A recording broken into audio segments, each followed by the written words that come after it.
तुम्हारी यादों का इश्क। शहर की हल्की हल्की बारिश में भीगी सड़कों पर एक लड़की अपनी ही दुनिया में खोई हुई थी। उसका नाम था अनाया। उसने प्रेम को किताबों में पढ़ा था, लेकिन उसे महसूस करना अब तक बाकी था। एक दिन जब वह लाइब्रेरी से बाहर निकल रही थी, तभी एक लड़के से टकरा गई। किताबें हाथ से छूटकर जमीन पर गिर गईं।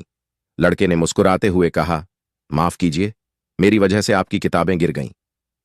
अनाया ने नजरें उठाकर देखा तो सामने एक आकर्षक चेहरा था। गहरी आंखें, हल्की दाढ़ी और मासूम मुस्कान। लड़का अपना नाम आरव बताता है। दोनों के बीच बातचीत बढ़ती गई और धीरे धीरे दोस्ती में बदल गई। आरव को बारिश बहुत पसंद थी। जब भी मौसम बदलता, वह अनाया को छत पर बुलाकर कहता, बारिश में भीगने से जो सुकून मिलता है वो किसी और चीज में नहीं। पहले अनाया इस बात को नहीं समझती थी, लेकिन एक दिन जब आरव के साथ पहली बार उसने बारिश को महसूस किया, तो उसे पहली बार दिल की धड़कनों का संगीत सुनाई दिया। समय बीतता गया और यह दोस्ती प्यार में बदल गई, लेकिन किस्मत को कुछ और ही मंजूर था। आरव को एक गंभीर बीमारी थी, जिसके बारे में उसने कभी अनाया को नहीं बताया था।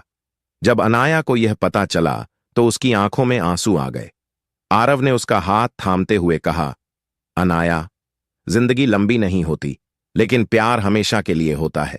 तुम मेरी जिंदगी में सबसे खूबसूरत कहानी हो।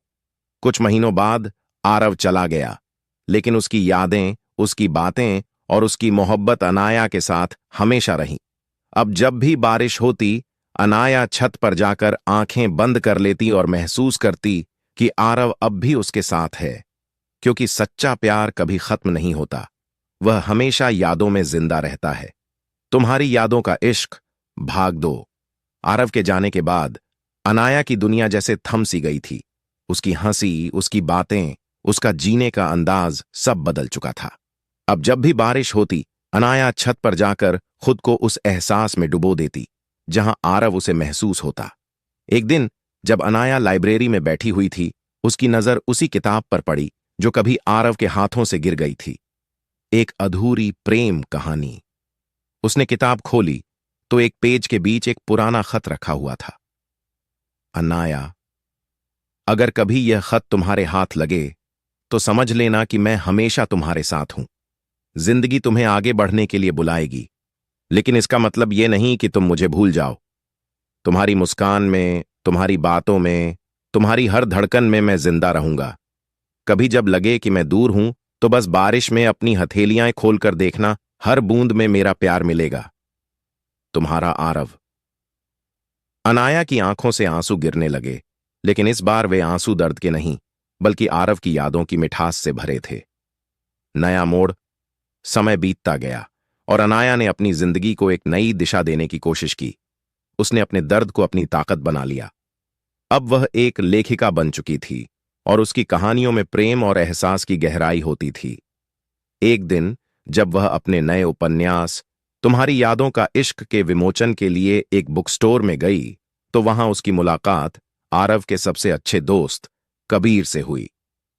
तुम्हें पता है, आरव ने मुझे कहा था कि अगर कभी अनाया को दर्द में देखो तो उसे हंसाने की जिम्मेदारी तुम्हारी होगी। कबीर ने मुस्कुराकर कहा। अनाया ने उसकी तरफ देखा। उसकी आंखों में सच्चाई और अपनापन था। शायद यह किस्मत का इशारा था कि जिंदगी उसे एक नया मौका देना चाहती थी। लेकिन क्या अनाया अपने दिल के दरवाजे फिर से खोल पाएगी?